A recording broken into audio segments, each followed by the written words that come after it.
श्री स्वामी समर्थ.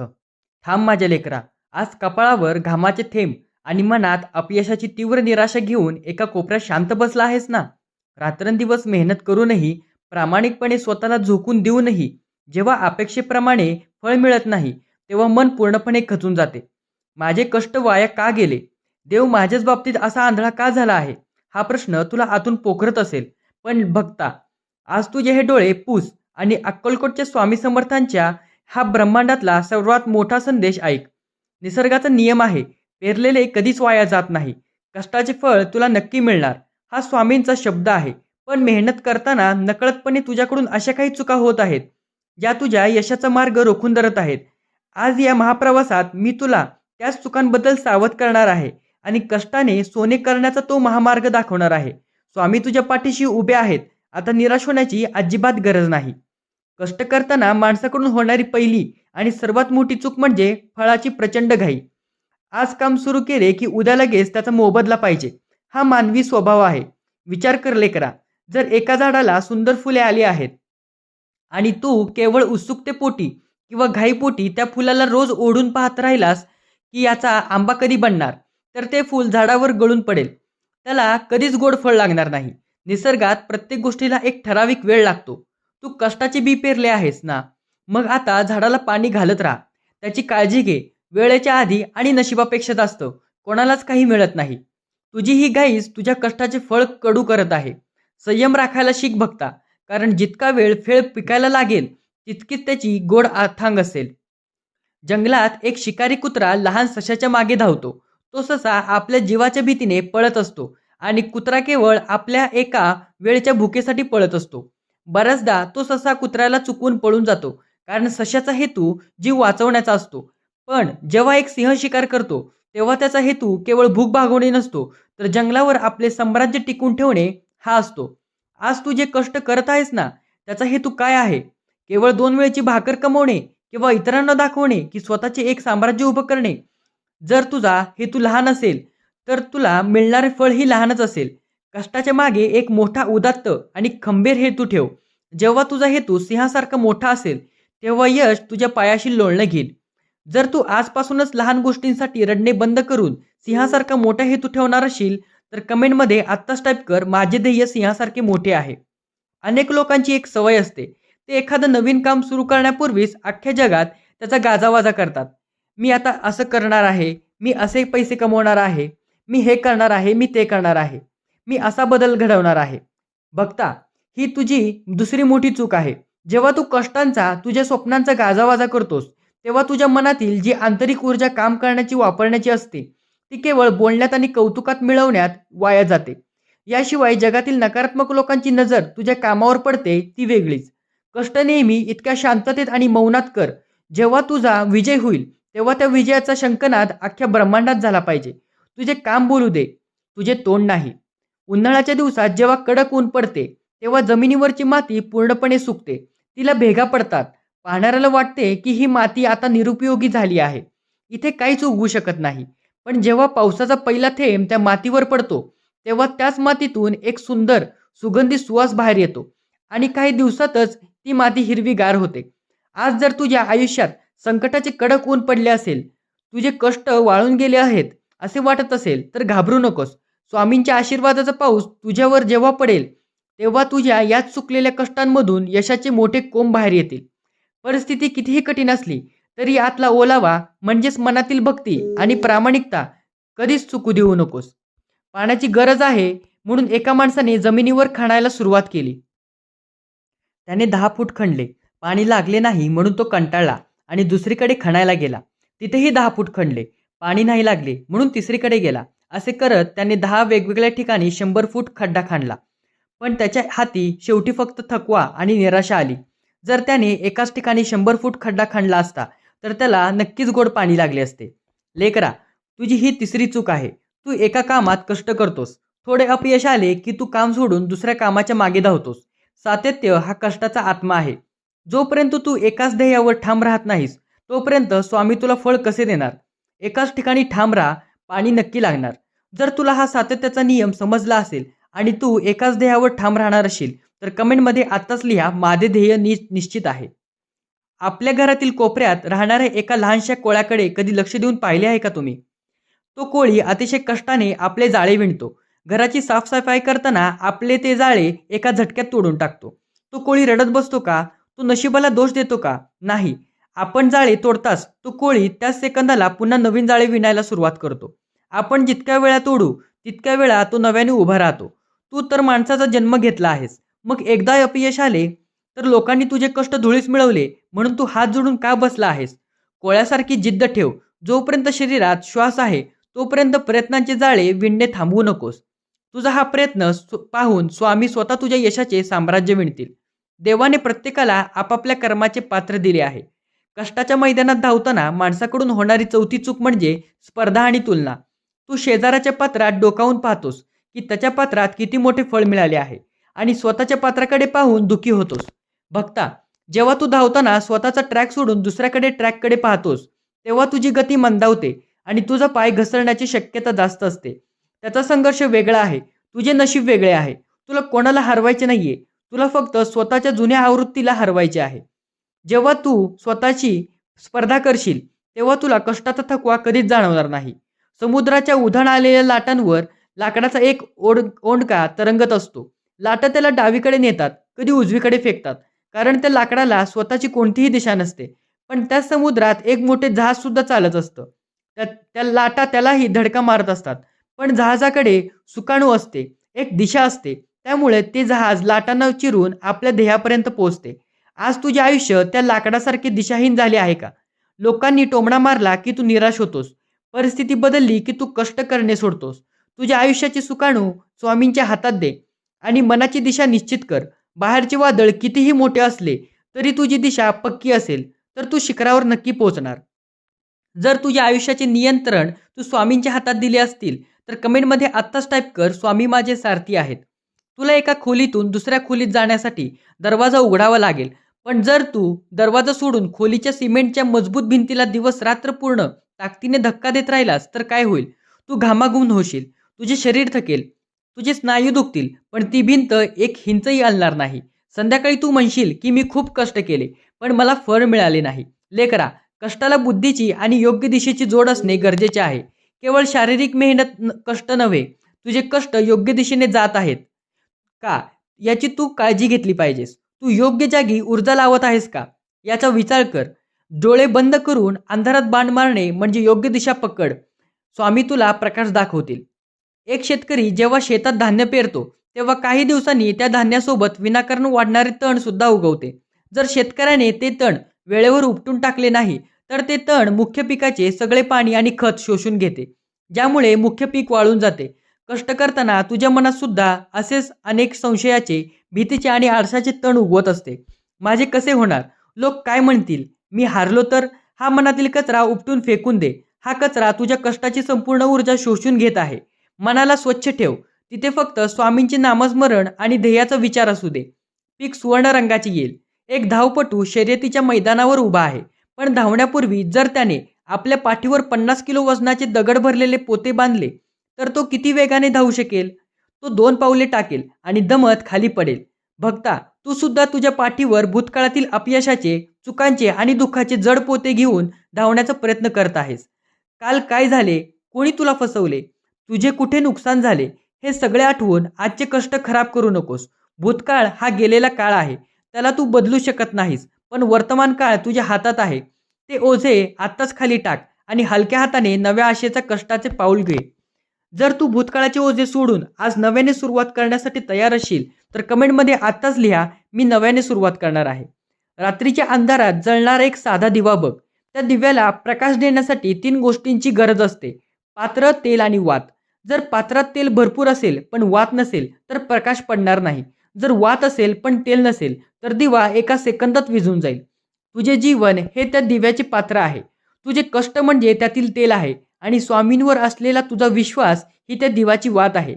या तिघांचा संगम जेव्हा होतो तेव्हा तुझ्या आयुष्यातील अंधार नष्ट होतो. केवळ कष्ट करून चालणार नाही, त्याला भक्तीचा, वाताची जोड पाहिजे. जेव्हा कष्टाच्या तेलाला भक्तीचा वात लागेल तेव्हा तुझा प्रकाश संपूर्ण जगाला दिसेल.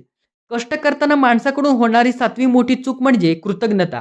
जेव्हा आपल्याला थोडे अपयश येते तेव्हा आपण देवाला शिव्या देतो, आई वडिलांना दोषी देतो, परिस्थितीला कारणीभूत ठरवतो. आपण हे विसरतो की आज आपण जिवंत आहोत, आपल्याला श्वास घेण्यासाठी हवा मिळत आहे, खाण्यासाठी 2 वेळेचे अन्न मिळत आहे. जो माणूस असलेल्या गोष्टींबद्दल ईश्वराचे आभार मानत नाही, निसर्ग त्याच्याकडून असलेल्या गोष्टीसुद्धा हिरावून घेतो. कृतज्ञ बनायला शिक. आज स्वामींचे आभार मान, की स्वामी तुम्ही मला कष्ट करण्याची ताकद दिली आहे. मला हातपाय दिले आहेत. जेव्हा तू आभार मानशील, तेव्हा स्वामी तुझ्या कष्टाचे फळ 1000 पटीने वाढवून तुझ्या पदरात टाकतील. एक मांजर जेव्हा घरात शिरते आणि दुधाचे भांडे पाहते, तेव्हा ती डोळे बंद करून ते दूध पिऊ लागते. मला वाटते की माझे डोळे बंद आहेत, त्यामुळे मला संपूर्ण जगात कोणीच पाहत नाहीये. पण घरमालक पाठीमागे हातात काठी घेऊन उभा असतो. भक्ता, तू जेव्हा एकटेपणात कष्ट करतोस, जेव्हा तू प्रामाणिकपणे मेहनत करतोस आणि तुला वाटते की माझे कष्ट कोणीच पाहत नाहीये, मी एकाकी आहे, तेव्हा ही चूक करू नकोस. तुझे डोळे बंद असतील, जगाचे डोळे बंद असतील, पण वर बसलेला तो अक्कलकोटचा राजा आपल्या 1000 डोळ्यांनी तुझ्या कष्टाचा प्रत्येक क्षण पाहत आहे. त्याच्या डायरीत तुझ्या प्रत्येक घामाच्या थेंबाची नोंद आहे. कष्टाचे फळ वेळेवर व्याजासकट मिळणार. शांत राहा. या जगातील सर्वात मोठी फसवणूक कोणती आहे माहिती आहे का? ती म्हणजे प्रत्येक माणसाला खुश करण्याचा प्रयत्न करणे. कष्ट करताना तू विचार करतोस, मी हे केले तर नातेवाईक काय म्हणतील? मी ते केले तर मित्र काय म्हणतील? लेकरा, तू कितीही चांगले काम कर किंवा कितीही वाईट काम कर, लोकांना तुझ्यामध्ये चुका काढायच्या आहेत. लोकांचे तोंड बघून तू कधीच बंद करू शकत नाहीस. लोकांचा विचार सोडून दे. तुझी स्पर्धा, तुझा न्याय फक्त स्वामींशी आहे. जोपर्यंत तुझे कर्म स्वामींच्या नजरेत प्रामाणिक आहे, तोपर्यंत जगाने तुला नाकारले तरी काहीच फरक पडणार नाही. लोकांना खुश करणे बंद कर. स्वतःच्या ध्येयाशी एकनिष्ठ राहा. जर तू जगाची पर्वा न करता फक्त स्वतःच्या कष्टांवर लक्ष देणार असशील, तर कमेंटमध्ये आत्ताच टाईप करा, मला फक्त स्वामींचा आधार आहे. एका शेतात राबणाऱ्या बैलाचा गळ्यात जड जू बांधलेला असते. तो बैल दिवसभर त्या शेताभोवती गोल गोल फिरत राहतो. त्याला वाटते की मी खूप मोठा प्रवास केला, पण संध्याकाळी तो तिथेच उभा असतो जिथे सकाळी होता, कारण तो त्या जूला बांधलेला असतो. आज तू सुद्धा जगाच्या जुन्या विचारसरणीच्या भीतीचा आणि संकोचाच्या जूला स्वतःच्या गळ्यात बांधून घेतले आहेस का? कष्टाची व्याप्ती वाढव. मुक्त गरुडासारखे पंख पसरव. स्वतःच्या मर्यादा स्वतः ठरवू नकोस. देवाने तुला अथांग ताकद दिली आहे. फक्त त्या ताकदीचा वापर करून बंधने तोडायला शिक. जेव्हा तू बंधने तोडशील, तेव्हा यशाचे अथांग आकाश तुझे स्वागत करेल. कष्टाच्या प्रवासात जेव्हा खूप मोठा थकवा येतो, तेव्हा सलग अपयश येते. तेव्हा माणसाकडून 9वी चूक होते. तो थकल्यामुळे विश्रांती घेण्याऐवजी थेट शरणागती पत्करतो, म्हणजे कायमचं सोडून देतो. लक्षात ठेव लेकरा, धावताना जर थकवा आला, तर काही वेळ एका झाडाच्या सावलीत शांत बसणे, दीर्घ श्वास घेणे चुकीचे नाही. ती विश्रांती असते जी तुला पुन्हा धावण्यासाठी ताकद देते. पण थकलो म्हणून मैदान सोडून पळून जाणे हा पराभव आहे. स्वामींचे भक्त कधीच मैदान सोडून पळत नाहीत. थकल्यास 2 दिवस नामस्मरण कर, शांत कर, मन शांत कर, पण तिसऱ्या दिवशी पुन्हा दुप्पट वेगाने कष्टाच्या मैदानात उतरायला हवे. एका लोखंडाच्या शस्त्राला जर एका कोपऱ्यात शांत ठेवून दिले, तर त्यात काही दिवसातच त्याच्यावर गंज चढतो आणि ते शस्त्र निरुपयोगी होते. पण जर ते शस्त्र सतत वापरायला राहिले, तर त्याचे तेज आणि त्याची धार कायम तीक्ष्ण राहते. तुझे शरीर आणि तुझी बुद्धी या शस्त्रासारखीच आहे. जर तू आळसात दिवस घालवलेस, तर तुझ्यावर नैराश्यांचा गंध चढेल. कष्टाच्या भट्टी स्वतःला सतत कार्यरत ठेव. जितकी जास्त मेहनत करशील, तितकी तुझ्या व्यक्तिमत्वाची धार तीक्ष्ण होईल. गंजून संपण्यापेक्षा कष्टाने झिजून चमकणे कधीही श्रेष्ठ. स्वामींना चमकणारे हिरे आवडतात. जर तू गंजून संपण्याऐवजी कष्टाने चमकण्यासाठी तयार असशील, तर कमेंटमध्ये आत्ताच लिहा, मी चमकण्यासाठी तयार आहे. एका मोठ्या यज्ञाचा विचार कर. यज्ञ पूर्ण होण्यासाठी त्यात शेवटची पूर्णाहुती द्यावी लागते. जर 999 आहुत्या दिल्या आणि शेवटची एक आहुती दिली नाही, तर तो यज्ञ अपूर्ण मानला जातो. त्याचे फळ मिळत नाही. अनेक लोक कष्टाच्या बाबतीत हीच 10वी चूक करतात. ते 90% काम करतात, खूप कष्ट करतात, पण जेव्हा शेवटची 10% न थकता मेहनत करण्याची वेळ येते, नेमके तिथेच संयम सोडतात आणि मागे हटतात. त्यांना वाटते की देव फळ देत नाही, पण प्रत्यक्षात त्यांची आहुती अपूर्ण असते. कष्टाचा शेवट गोड करण्यासाठी शेवटपर्यंत चिकाटी ठेवा. अर्धवट सोडलेले काम कधीच फळ देत नाही. आकाशात अचानक काळे ढग आले की सूर्य काही काळासाठी पुसट होतो, अंधार पडतो. साधे पक्षी आणि प्राणी घाबरतात की आता सूर्य कधीच उगवणार नाही का? पण एका लहान मुलालाही माहिती असते की ढग कितीही मोठे असले तरी ते सूर्याला कायमची गिळू शकत नाहीत. काही वेळा ढग निघून जातील आणि सूर्य पुन्हा चमकेल. आज तुझ्या आयुष्यात आलेले अपयशाचे ढग सुद्धा तात्पुरते आहेत. ते तुझ्या कष्टाच्या सूर्याला कधीच संपवू शकत नाहीत. हा काळ केवळ तुझ्या विश्वासाची कसोटी घेण्यासाठी आला आहे. ढगांच्या पलीकडे पाहू शकणारा डोळा म्हणजे स्वामींवरचा विश्वास जिवंत ठेव. जेव्हा कष्टाचे फळ मिळत नाही, तेव्हा माणसांकडून 11वी मोठी चूक होते.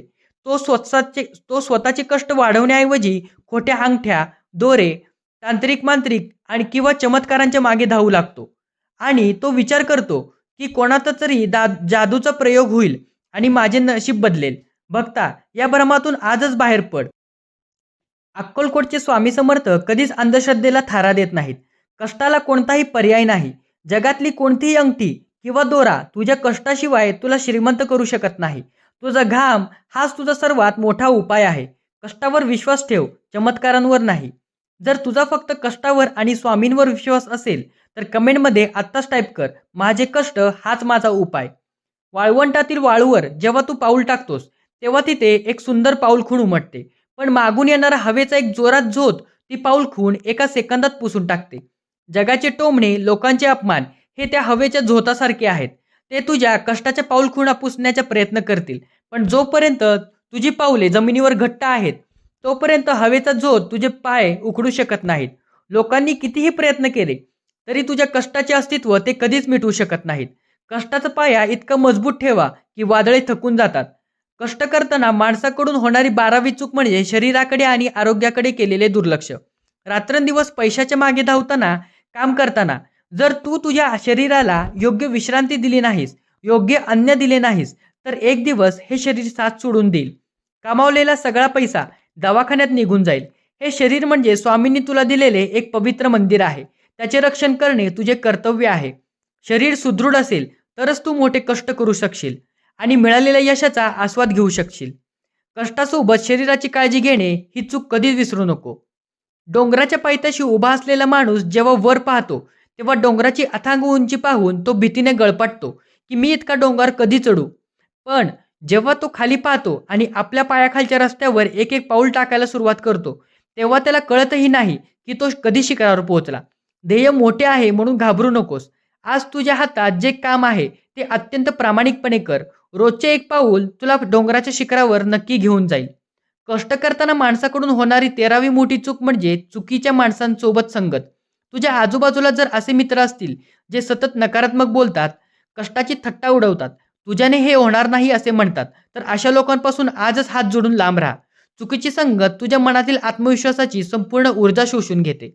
जर तू आजपासूनच नकारात्मक लोकांची संगत सोडणार असशील तर कमेंटमध्ये आत्ताच लिहा, माझी संगत फक्त स्वामींशी. एका लहानशा पंक्तीमध्ये जळणारी ज्योत किती नाजूक असते. वादळ आले की ती थिजते, हलते, पण तिची जिद्द बघा, ती शेवटच्या तेलाच्या थेंबापर्यंत अंधाराशी लढत राहते. शेवटी वादळालाही शांत व्हावे लागते, पण ती आपला प्रकाश सोडत नाही. तुझ्या आयुष्यातील संकटे कितीही वादळासारखी भयानक असली तरी तुझ्या कष्टाची पणती विझू देऊ नकोस. जोपर्यंत तुझ्या मनात स्वामींच्या नामाचे तेल आहे, तोपर्यंत जगातले कोणतेही वादळ तुझा प्रकाश हिरावून घेऊ शकत नाही. तुझा विजय निश्चित आहे. जेव्हा माणसाला कष्टाचे थोडे फळ मिळू लागते, 4 पैसे खिशात येतात, तेव्हा त्याच्याकडून 14वी मोठी चूक होते, तो म्हणजे अहंकार. तो विचार करू लागतो की हे सगळे मी माझ्या ताकदीने केले आहे, माझ्या बुद्धीने केले आहे. भक्ता, ज्या दिवशी कष्टाच्या फळाला अहंकाराचा वारा लागतो ना, त्या दिवशी विधाता एका सेकंदात राजाचा रंक करून टाकतो. मिळालेले यश हे स्वामींचा प्रसाद म्हणून नम्रतेने स्वीकारायला शिक. जितका तू नम्र राहशील, तितके स्वामी तुला अजून उंचावर घेऊन जाशील. खचू नकोस माझ्या भक्ता.